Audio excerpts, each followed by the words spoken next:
భారత్ ఇప్పుడు కేవలం యుద్ధ విమానాలను కొనుగోలు చేసే దేశంగా కాదు, ప్రపంచ రక్షణ తయారీ శక్తిగా మారే దిశగా అడుగులు వేస్తోందా?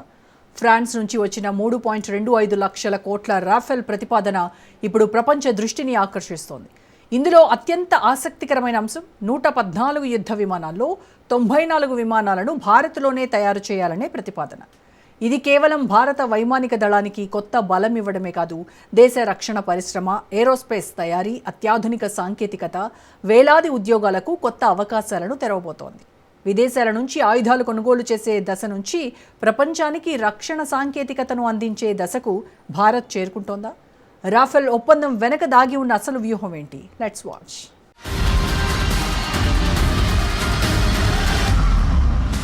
భారత్ మరోసారి రాఫెల్ యుద్ధ విమానాలను కొనుగోలు చేస్తుందనే వార్త వినగానే చాలా మంది దీన్ని సాధారణ రక్షణ ఒప్పందంగా భావించవచ్చు. కానీ ఈసారి కథ పూర్తిగా భిన్నంగా ఉంది. ఫ్రాన్స్ సమర్పించిన 3.25 లక్షల కోట్ల రూపాయల ప్రతిపాదన వెనుక కేవలం 114 యుద్ధ విమానాల కొనుగోలు మాత్రమే లేదు.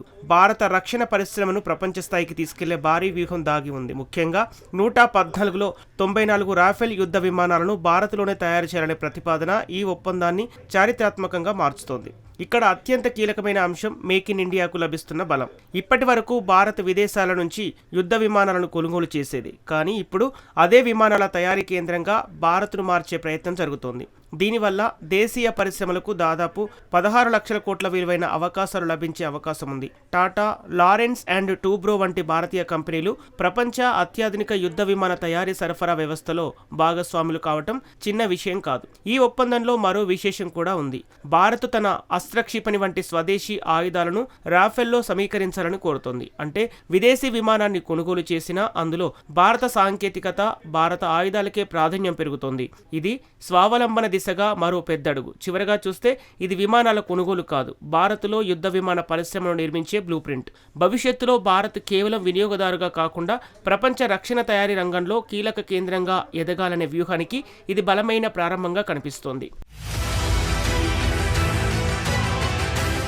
ఆధునిక రక్షణ వ్యవస్థలో అత్యంత విలువైనది యుద్ధ విమానం కాదు, ఆ విమానాన్ని తయారు చేసే సామర్థ్యం. ఇదే విషయాన్ని భారత్ ఇప్పుడు అత్యంత స్పష్టంగా అర్థం చేసుకుంది. అందుకే ఫ్రాన్స్తో జరుగుతున్న కొత్త రాఫెల్ ఒప్పందంలో కేవలం యుద్ధ విమానాల సరఫరాపై మాత్రమే కాకుండా భారత్లో పూర్తిస్థాయి ఏరోస్పేస్ తయారీ వ్యవస్థను నిర్మించడంపై ప్రత్యేక దృష్టి పెట్టింది.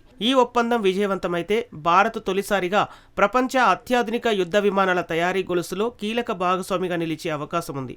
ఇక్కడ అత్యంత ఆసక్తికరమైన అంశం ఏమిటంటే ఈ ప్రాజెక్టులో కేవలం డజాల్ట్ మాత్రమే ఉండదు. సఫ్రాన్, థేల్స్, ఎంబీడీఏ వంటి ప్రపంచ దిగ్గజ రక్షణ సంస్థలు కూడా భారత పరిశ్రమలతో కలిసి ఉత్పత్తి వ్యవస్థను అభివృద్ధి చేయనున్నాయి. అంటే ఒక యుద్ధ విమానం తయారైతే దాని వెనుక ఇంజన్లు, రాడార్లు, సెన్సర్లు, కమ్యూనికేషన్ వ్యవస్థలు, ఆయుధ సమీకరణ, ఎలక్ట్రానిక్ వార్ఫేర్ టెక్నాలజీ వంటి అనేక రంగాల్లో భారత పరిశ్రమలకు కొత్త అవకాశాలు లభించనున్నాయి. మరో కీలక అంశం ఏమిటంటే ఇలాంటి ప్రాజెక్టులు కేవలం రక్షణ అవసరాలను మాత్రమే తీర్చవు. దేశంలో అత్యున్నత నైపుణ్యం కలిగిన ఇంజనీర్లు, ఏరోస్పేస్ నిపుణులు, అత్యాధునిక తయారీ సాంకేతికత, పరిశోధన కేంద్రాలు, వేలాది చిన్న మరియు మధ్య తరహా పరిశ్రమలకు కూడా దీర్ఘకాలిక అవకాశాలను సృష్టిస్తాయి. ఒక పెద్ద యుద్ధ విమాన ప్రాజెక్టు చుట్టూ మొత్తం పారిశ్రామిక పర్యావరణ వ్యవస్థ ఏర్పడుతుంది.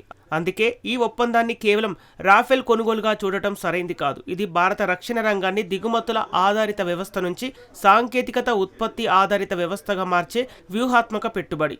రాబోయే కాలంలో భారత్ ప్రపంచ రక్షణ తయారీ కేంద్రంగా ఎదగాలంటే ఇలాంటి భాగస్వామ్యాలే బలమైన పునాదిగా నిలిచే అవకాశం ఉంది.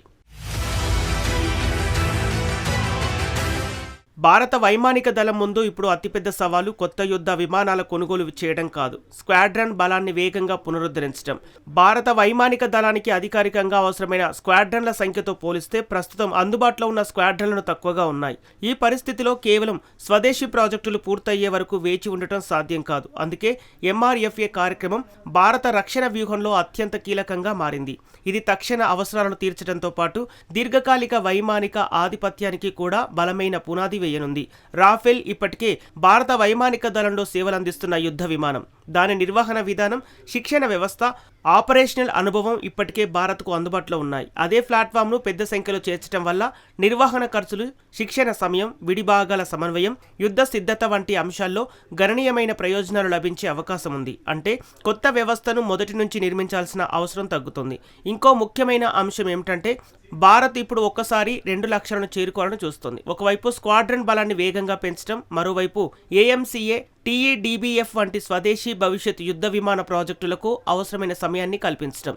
ఈ వ్యూహం వల్ల ప్రస్తుతం ఉన్న భద్రతా అవసరాలు, భవిష్యత్తు స్వావలంబన లక్ష్యాలు రెండూ సమాంతరంగా ముందుకు సాగే అవకాశం ఉంది. చివరగా చూస్తే రాఫెల్ ఒప్పందం కేవలం నేటి అవసరాల కోసం తీసుకుంటున్న నిర్ణయం కాదు. 2035-2045 కాలంలో భారత వైమానిక శక్తి ఎలా ఉండాలనే దీర్ఘకాలిక వ్యూహానికి ఇది కీలక భాగం. అందుకే ఈ ప్రాజెక్టును ఒక సాధారణ రక్షణ కొనుగోలుగా కాకుండా భారత వైమానిక దళ భవిష్యత్తు యుద్ధ సిద్ధతను నిర్ణయించే వ్యూహాత్మక పెట్టుబడిగా చూడాల్సిన అవసరం ఉంది.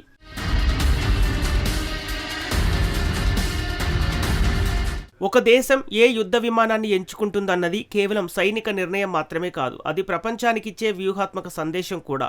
భారత్ ఇప్పుడు తీసుకుంటున్న నిర్ణయాలు కూడా అదే విషయాన్ని స్పష్టం చేస్తున్నాయి. ఒకవైపు America, Russia, France, Europe, Indo Pacific భాగస్వామ్యాలతో సమతుల్య సంబంధాలను కొనసాగిస్తూనే మరోవైపు జాతీయ ప్రయోజనాలను కేంద్రంగా పెట్టుకొని రక్షణ విధానాన్ని రూపొందిస్తుంది. రాఫెల్ ప్రతిపాదన కూడా అదే స్వతంత్ర వ్యూహాత్మక ఆలోచనలో భాగంగా కనిపిస్తోంది. ఈ ఒప్పందంలో మరో విశేషం ఏమిటంటే భారత్ కేవలం తయారీ కేంద్రంగా మాత్రమే ఉండాలని కోరుకోవటం లేదు. భవిష్యత్తులో నిర్వహణ, మరమ్మతులు, అప్గ్రేడ్లు, ఆయుధ సమీకరణ, జీవితకాల మద్దతు వంటి కీలక రంగాల్లో కూడా దేశీయ సామర్థ్యాన్ని పెంచుకోవాలని లక్ష్యంగా పెట్టుకుంది. యుద్ధ విమానం సేవలో ఉన్న 30 నుంచి 40 సంవత్సరాల కాలంలో అసలు వ్యూహాత్మక నియంత్రణ ఈ రంగాల ద్వారానే వస్తుంది. అందుకే ఈ ఒప్పందం దీర్ఘకాలిక రక్షణ స్వాతంత్రానికి కూడా కీలకంగా మారుతుంది. ఇంకో ప్రధాన అంశం కూడా ఉంది. ప్రపంచవ్యాప్తంగా రక్షణ సరఫరా వ్యవస్థలు వేగంగా మారుతున్నాయి. భౌగోళిక ఉద్రిక్తతలు, యుద్ధాలు, ఆంక్షలు, సరఫరా గొలుసుల్లో అంతరాయాలు అనేక దేశాలకు సవాలుగా మారాయి. అలాంటి పరిస్థితుల్లో ఒక దేశంపై లేదా ఒకే సరఫరా వ్యవస్థపై ఆధారపడకుండా దేశీయ ఉత్పత్తి సామర్థ్యాన్ని పెంచుకోవటం అత్యంత వ్యూహాత్మక నిర్ణయంగా మారింది. భారత్ ఇప్పుడు అదే దిశగా అడుగులు వేస్తోంది. చివరగా చూస్తే ఈ ప్రతిపాదన విజయవంతమైతే భారత్ కేవలం మరిన్ని రాఫెల్ యుద్ధ విమానాలను పొందిన దేశంగా మాత్రమే మిగలదు.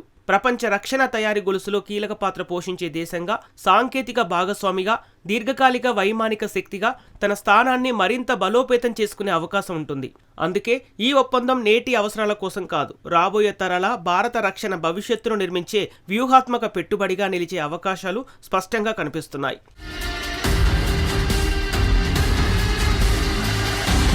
ఒక యుద్ధ విమానం దేశాన్ని బలపరచవచ్చు, కానీ ఒక యుద్ధ విమాన పరిశ్రమ దేశ భవిష్యత్తునే మార్చగలదు. అందుకే రాఫెల్ ప్రతిపాదనను కేవలం మరో రక్షణ కొనుగోలుగా చూడలేం. భారత్లో తయారీ, స్వదేశీ ఆయుధాల సమీకరణ, ప్రపంచ రక్షణ దిగ్గజాలతో భాగస్వామ్యం, దేశీయ పరిశ్రమల భాగస్వామ్యం, భవిష్యత్తు వైమానిక స్వావలంబన ఇవన్నీ కలిసి భారత రక్షణ చరిత్రలో ఒక కొత్త అధ్యాయానికి నాంది పలుకుతున్నాయి. ఈ ప్రాజెక్టు విజయవంతమైతే భారత వైమానిక దళం మరింత శక్తివంతం కావటమే కాదు, ప్రపంచ రక్షణ తయారీ పట్టణంలో భారత్ ఒక కీలక కేంద్రంగా ఎదిగే అవకాశం కూడా పెరుగుతుంది. యుద్ధ విమానాల కొనుగోలు నుంచి యుద్ధ సాంకేతికతను సృష్టించే దేశంగా భారత్ మారుతున్న సంకేతాలను ఈ ప్రతిపాదన స్పష్టంగా తెలియజేస్తోంది.